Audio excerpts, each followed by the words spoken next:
Good afternoon, folks. Welcome to your Rangers News Bulletin this Tuesday, the 6th of May. I hope you're all doing well. This is the second time recording this. The first recording had no sound for some reason, so apologies for that. Second time lucky, though, and all that. So before we crack on with all the day's news, lots of Rangers stories doing the rounds. A quick word for our podcast sponsors, S1 Jobs. If you're looking to hand in your transfer request, folks, then head over to S1 Jobs and upload your CV today. There are thousands of jobs across Glasgow, Edinburgh, and the surrounding areas. You'll find the one at S1 Jobs. Right, where shall we start? Well, I'll tell you where we'll start. Cyriel Dessers gave a press conference after the game on Sunday, and it was embargoed, so it wasn't released until yesterday. And he spoke of a number of things: his Rangers' future, criticism, his goal record, Barry Ferguson, you name it. Nothing was left unturned. And what he said about his future, he was asked, what are your thoughts heading into the summer? There's going to be a lot of change at the club this year. He said, I have no idea about what's going to happen in the summer. Not in owners, not in players. I don't know who wants to stay, who wants to leave, who needs a resolve. I have no idea, so I cannot answer that. He was then asked, does it feel like everyone has a question mark heading into the summer because of the changes in the regime? I think that's not only in our situation. I think it's every club in Europe nowadays. So not really. And pressed on that, he says, do you still want to be part of what's coming next? He says, yeah, definitely. I signed here with a clear intention. I said that last week at the press conference as well. I want to win trophies at Rangers, stay here for a few years, build on something. That's my intention. On the issue of fan criticism and netting 25 goals this season, that was his 25th against Celtic on Sunday. He said, I think if 2 years ago, the day I signed, you would tell the fans this striker is going to score 47 goals in 2 seasons, I think everybody would have said, oh, yes, please. And I did it until now. Could it have been more? Probably yes. Could it have been less? Probably yes. So I'm just trying to do my job. And it hurt me a lot in the beginning, but now I kind of moved past that. And I'm just focusing on myself, helping my teammates out, helping the team out. But I think if you put it that way, I think in a team with a lot of ups and downs to score 25 goals, I think that's a good achievement, and I'm proud of that. Where do you stand on Dessers, folks? I think he's come up to a crossroads, as many players are in the summer. Should Rangers look to cash in the summer, or will he form part of the new look Rangers? I think it all depends, I said on the morning briefing earlier, on 2 factors. There has to be a fee put to the Rangers board that they deem acceptable.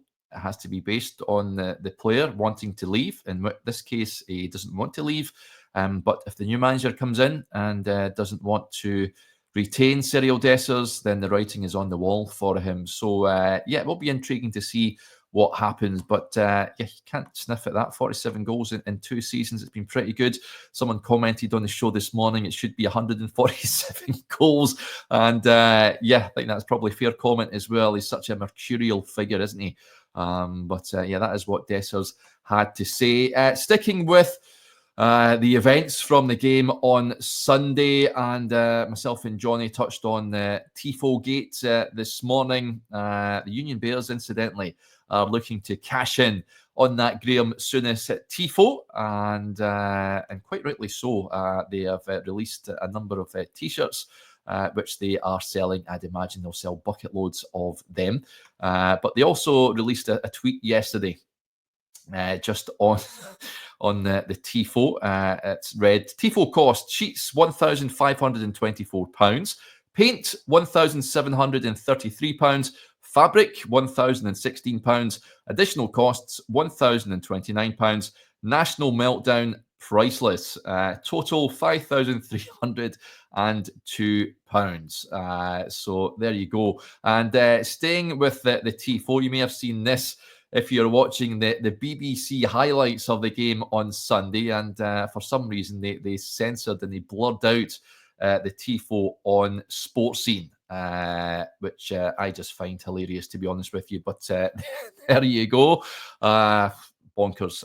But hopefully we've heard the last of that after that police investigation, which seemed to be very swift. That image of them taking the banner away was hilarious, to say the least, and just bizarre. It really was. Where are we as a society? We're dragging away tifos.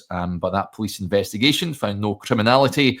So can we all now move on with our lives? Another issue, of course, more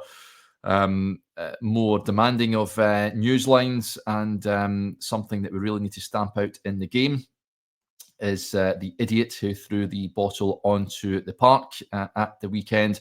Totally unacceptable, and it's no place for that in the game.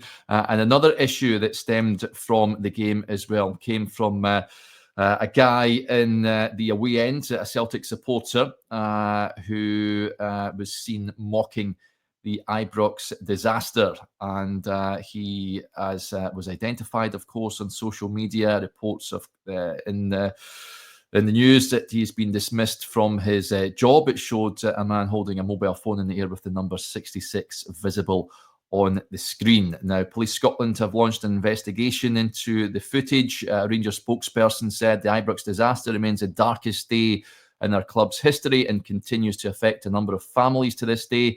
The mocking and celebration of any tragedy is abhorrent and has no place in any football stadium or society as a whole. Police Scotland said we are aware of the incident and inquiries are ongoing. It's also reported that Celtic are investigating the incident too. I've no idea the thought process that goes into doing things like that. Utterly incredulous stuff. It really is. And Rangers rightly say abhorrent. Moving on, and transfer news. A player who's departed Rangers on a permanent deal is this lad here, Jonley Yefeko. He's on a season-long loan at Exeter City in the English League One, and he has signed a permanent deal there. Never quite made the breakthrough at Ibrox, but he impressed down in Devon with Exeter, and that move has been made permanent. He's not featured since January, incidentally. Had a bit of an injury there. Gary Caldwell has been speaking about the deal. He said, I spoke to Jonley today, and he said he has every tool at his disposal to be a top player now. He has to make sure he stays on the pitch next year. He's professional, he's consistent with his work because his ceiling is huge for what he can achieve in his career, and we're delighted to sign him this summer. He made only one senior appearance for Rangers during his time at Ibrox, and that was against Greenock Morton back in the League Cup in 2023. It has incurred a bit of an injury there. I touched on in the show this morning, watched him against Bolton earlier on in the season, thought he was good. I think he'll be a good signing for Exeter if he can steer clear of those injury issues. Moving on to news not directly affecting Rangers, but involving former Rangers managers nonetheless. Michael Beale has defended Steven Gerrard's spell in Saudi Arabia and praised the work that he carried out with Al Ettifaq. He spent 18 months in charge of them before resigning at the start of the year. Beale has remained at Al Ettifaq as assistant to Saad Al-Sheri. No doubt I've butchered that guy's name, but there you go.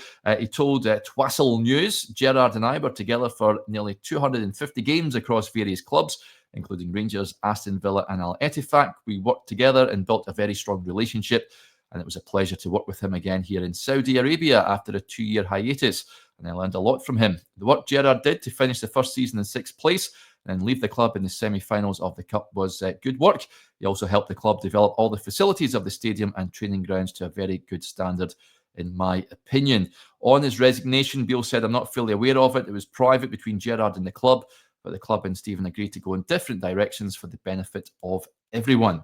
And staying with Gerrard, of course, he was the bookies' favourite last week to come back to Rangers and begin a second spell. Now, you may have seen Chris's great piece on the website this morning on the Rangers Review site. Do go and check it out. Just on the latest with regards to the managerial search, and a key line in that article reads, it's understood that the appointment will be a manager with no previous involvement with Rangers. The new era will be a new beginning. So that would certainly rule out Steven Gerrard's return. But it remains to be seen who will be the next manager of the club. I think it certainly also rules out Barry Ferguson. But who it may be, who knows? Be sure to make sure you're up to date, though, folks, by being a subscriber to not only the channel here on YouTube, but also on the website as well. We'll keep you up to date with anything with regards to the managerial search. Right, that'll do us there. Hopefully you've enjoyed that. And yeah, heads up tomorrow. I'll be on with Joshua on the briefing. He comes back after a well-earned break over the weekend.